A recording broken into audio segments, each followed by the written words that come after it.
Hello there, this is Dusty Wetton here at Tax Debt Services. Today's video is about the IRS annual maintenance.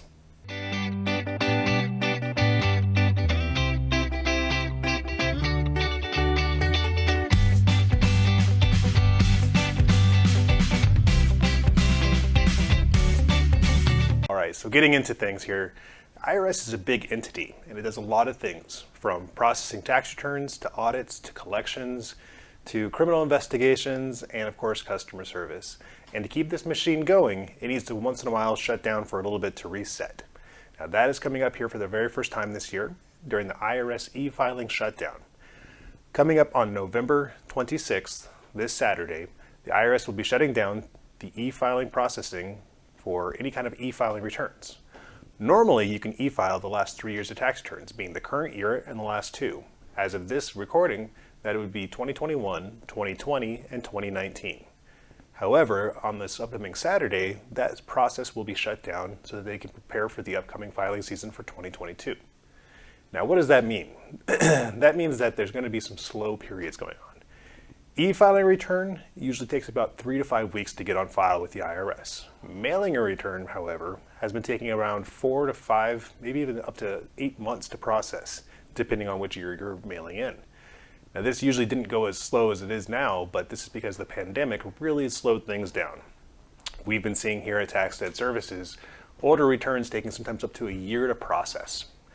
So a lot of people are stuck at this conundrum of, is it faster now to wait for the e-filing to turn back on in January or to mail it in instead? And hopefully cross your fingers that it'll get processed in time. Now this delay in process is not just a concern about getting returns on file, but in order to prevent collection action, you have to be compliant with the IRS. Now, compliant, of course, means all your returns are filed that need to be on file. And you can't do that if they're not processing returns. So if you need to e-file a return in order to get compliant, you might need to get that done really quick. And if you don't get it done by Saturday, you have to wait until January to open that up. So you could mail it in, cross your fingers it gets on file, but once collection starts, then you have to, really get things done quickly.